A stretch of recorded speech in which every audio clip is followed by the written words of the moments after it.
sampaikan kepada sahabat, Iqra'ul Qur'ana ya'ti yaumal qiyamati safi'an li ashabihi. Apabila kita mau membaca Al-Qur'an nih di dunia, saat kita masih hidup, sehat, kuat, sanggup dan bisa, maka Al-Qur'an akan datang nyamperin kita. Baru kita dimasukkan ke dalam kubur aja, Al-Qur'an udah bisa membuktikan kalau nanti Al-Qur'an bisa menjadi amalan kita dan bisa nolong kita. Satu cerita, satu riwayat. Riwayat ini pernah saya baca, ada orang yang meninggal. Ketika meninggal dimasukkan ke dalam kubur dan datanglah itu malaikat mungkar dan nakir nyamperin si ahli kubur. Begitu mau ditanya, baru pertanyaan satu, marrobuka, diceritakan di situ, tiba-tiba satu amalan datang berupa anak muda yang luar biasa, cakepnya melebihi malaikat. Dia menggantikan jawaban pemuda tadi.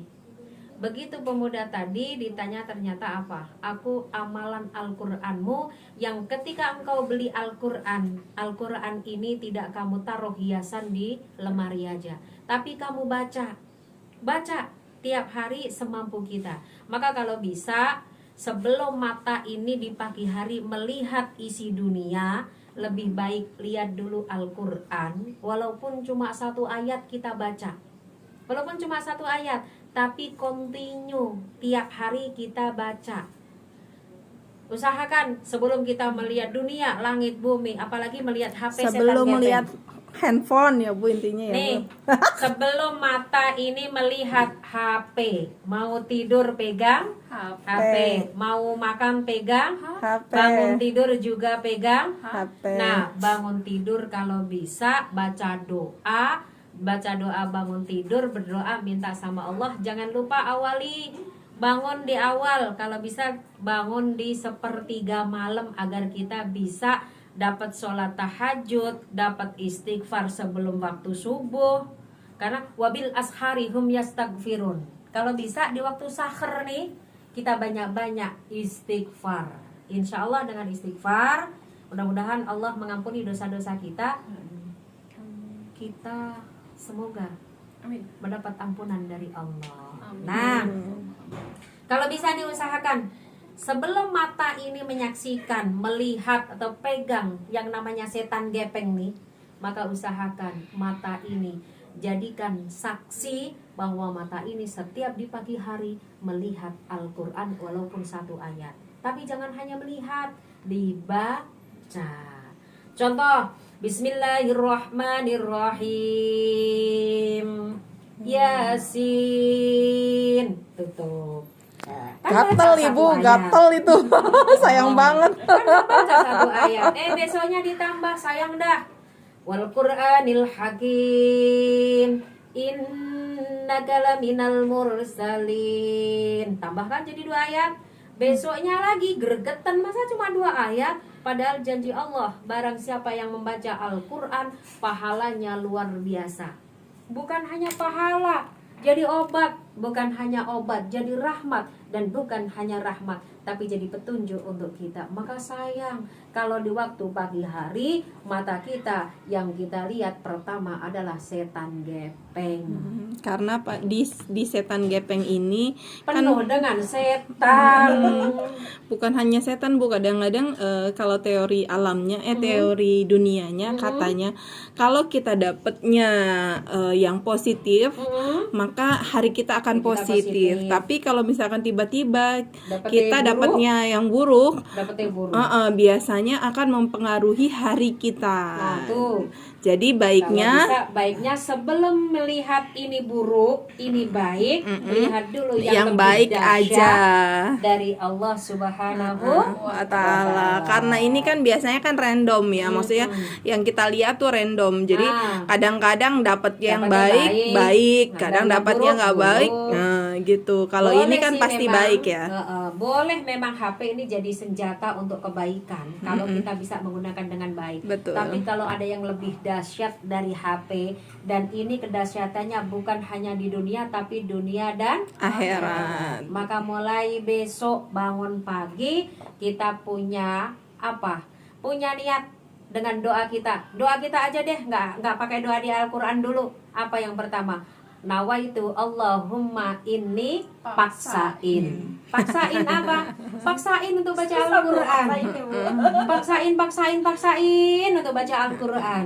Ya Allah, ini mulut, ini mata, ini telinga, ini tangan, yang ketika di pagi hari kita baca Al-Quran akan jadi saksi untuk kita.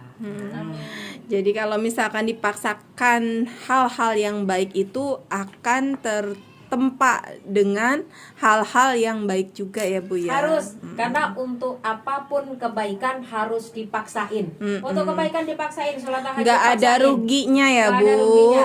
Dan dunia akhirat, sholat duha di pagi hari, kita sedekah tubuh kita, dan pahalanya pun ngalir untuk kita. Nanti Allah kasih nih loh, kamu dikasih pahala yang dulu kamu lakukan capek-capek gitu. Kalau nggak mau capek, mendingan Mati. Masya Makan Allah. juga capek, tidur juga capek, Diem semuanya aja capek. Apalagi bengong, Yes. tambah lebih capek. Kenapa capek? Karena setan demen sama orang yang bengong-bengong. Maka sebelum bengong, kita baca Al-Quran. Nah, kita nanti akan punya ruangan yang lumayan bisa buat ngaji di belakang nanti ya. Jadi Alhamdulillah. itu lagi proses ya Bu. Pelan-pelan Minta aja. doanya. Minta doa deh. Supaya kita tuh niatnya kita tuh ada mau ngebangun sedikit renovasi lagi Bu. Kita mau renovasi lagi. Berkah. Barusan tadi aku ngomong, ntar Neng Ning aku suruh baca ya Dok, hari ini baca Fatihah. Fatihahnya aku pengen tahu, bukan kok pengen tahu, tapi pengen ngajari. Amin. Pengen ngajak bener. Pengennya Soalnya semuanya. masih bocah-bocah, masih Pentium loadingnya oke. Kalau mama gini kan beda Pentiumnya. Lola ya Bu. Udah Lola. Nah, yang tadi lanjutannya tuh, ketika tadi ahli kubur yang meninggal di dalam kubur, karena meninggal tadi, tiba-tiba amalan Al-Quran datang menggantikan, menjawab pertanyaan malaikat mungkar dan nakir. Masya Allah. Jadi nanti itu Bu, ternyata amalan kita yang bermanfaat untuk kita. Bukan apa? Bukan handphone. Bukan harta ini yang bermanfaat. Ini bisa bermanfaat kalau kita gunakan dengan sebaik-baiknya dalam hal yang baik.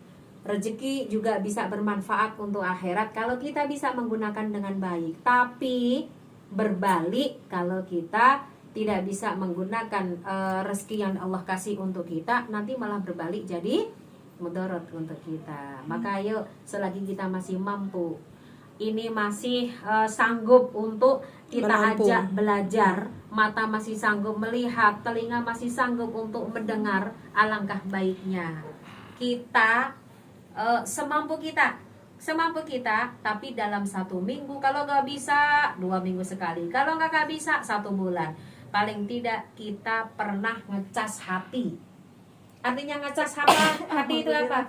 HP aja kalau dicas, kalau HP aja kalau nggak dicas mati, ya. Sama hati juga perlu dicas.